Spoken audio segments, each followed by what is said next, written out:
दोस्तों आज भारत के लिए एक बहुत ही ज्यादा बुरी खबर हम कह सकते हैं कि आ रही है और ये खबर हम सभी लोगों को गुस्सा भी दिलाएगी जब हम इनिशियल लेवल पर इसको सुनेंगे तो, क्योंकि सऊदी अरब जो पूरे अरब वर्ल्ड का एक ताकतवर और सबसे बड़ा देश है, अब उसने भारत के साथ वो किया है जो कि उसने पाकिस्तान के साथ किया है। और ये बहुत ज्यादा शर्मनाक माना जाता है क्योंकि भारत अब एक कैटेगरी में शामिल हो गया है, एक ऐसी कैटेगरी जिसमें अमूमन पाकिस्तान जैसे देशों को शामिल किया जाता है, क्योंकि पाकिस्तान जैसे देश सऊदी अरेबिया में जाकर भीख मांगते हैं, फालतू के काम करते हैं और इसीलिए इस कैटेगरी में अभी तक पाकिस्तान को रखा जाता था। लेकिन अब इसी कैटेगरी में भारत समेत टोटल 12 और देश शामिल हो चुके हैं। लेकिन जैसा मैं आपको कह रहा था कि ये ऐसी बात है जिसपे हमें बहुत ज्यादा गुस्सा आने वाला है, लेकिन मैं आपको बताऊं कि जब आप इस खबर को अंत तक पढ़ोगे तो कहीं ना कहीं आप भी सऊदी की बात से एग्री करोगे। हाँ, हमारा काम कुछ ऐसा नहीं है जैसा पाकिस्तान करता है, लेकिन हमारे यहाँ भी कुछ ना कुछ गलत चीजें हैं जो कि हो रही हैं। अब आखिरकार क्या पूरी बात है मैं आपको डिटेल में बताता हूँ, लेकिन उससे पहले अभी तक जिन भाइयों ने इस चैनल को सब्सक्राइब नहीं किया है, आप सभी लोगों से निवेदन है कि आप इस चैनल को सब्सक्राइब करें, वीडियो को लाइक और अपनी राय वीडियो के बाद कमेंट में देना ना भूलें। चलिए वीडियो में आगे बढ़ते हैं। दोस्तों सऊदी अरेबिया ने हाल ही में ऐलान किया है कि वो भारत समेत 14 देशों को एक अलग कैटेगरी में डाल रहे हैं और इस कैटेगरी के तहत अब इन तमाम देशों के ऊपर एक वीजा बैन लगाया जा रहा है। जी हाँ दोस्तों, ये ठीक कुछ इसी प्रकार का बैन है जिस प्रकार का पाकिस्तान पर लगा है। जैसे कि पाकिस्तान के लोग जाते हैं सऊदी हज करने के नाम से और फिर वहीं स्टे करते हैं, कुछ लोग तो भीख मांगते हैं। अब हम बात करते हैं अपने देश भारत की कि भारत पर आखिरकार ये वीजा बैन की कार्यवाही क्यों करी गई है। तो इसका कारण भी उनके द्वारा बताया गया है भारत के लिए, और वो कारण ये है कि जब भारत के लोग सऊदी आते हैं तो सबसे पहले तो वो ओवर स्टे करते हैं, यानी कि अगर उनका वीजा 10 दिन का होता है तो वो सऊदी में 10 दिन से ज्यादा रहते हैं।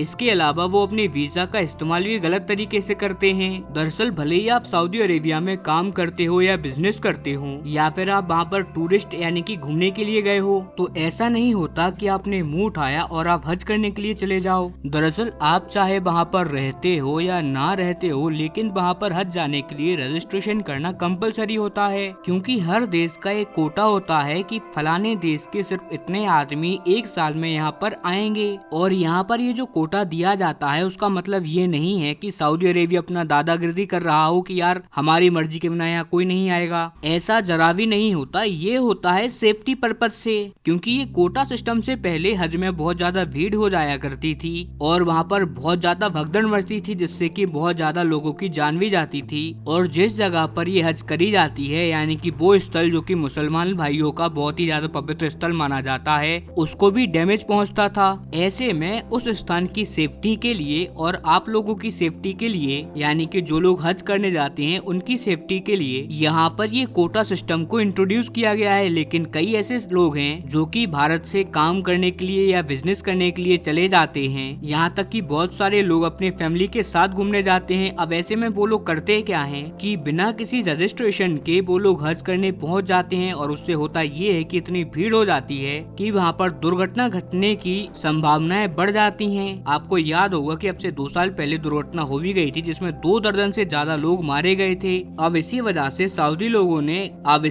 सऊदी अरेबिया के लोगों ने कुछ ऐसे देशों को आइडेंटिफाई किया है जिनके यहाँ के लोग वीजा का गलत इस्तेमाल करके, यानी कि वीजा के जो नियम है उनका उल्लंघन करते हैं। और मैं आपको बता दूं कि ऐसी लिस्ट में भारत और पाकिस्तान टॉप पर आए हैं, और भारत और पाकिस्तान के अलावा बांग्लादेश, मिस्र, Indonesia, Iraq, Nigeria, Jordan, Algeria, Sudan, Ethiopia, Yemen और मोरक्को आदि देश हैं। यानी कि यहाँ पर टोटल 12 से 14 देशों के नागरिक हैं, और अब इन 14 देशों के ऊपर पूरी तरीके से वीजा बैन लगा दिया गया है। और अब बात आती है कि आखिरकार ये वीजा कब तक रहेगा, तो ये वीजा बैन रहेगा जून के महीने तक। जी हाँ, जून के महीने तक सऊदी अरब की सरकार क्या करेगी कि अपना पूरा जो सिस्टम है उसे फिक्स करेगी और एक ऐसा सिस्टम तैयार करेगी कि कोई भी वीजा का उल्लंघन ना कर पाए, और उसके बाद एक बार फिर से वीजा चालू कर दिए जाएंगे। लेकिन अब इसकी मार झेल रहा है आम आदमी, ऐसे लोग जो कि वहाँ पर कमाने जाते हैं या फिर वो लोग जिनके परिवारजन वहाँ पर काम करते हैं और वो उनसे मिलने जाना चाहते हैं फैमिली विजिट के लिए। अब ऐसे में वो लोग भी वहाँ पर नहीं जा पाएंगे। अब इसके अलावा देश का नाम खराब होता है वो तो अलग ही है,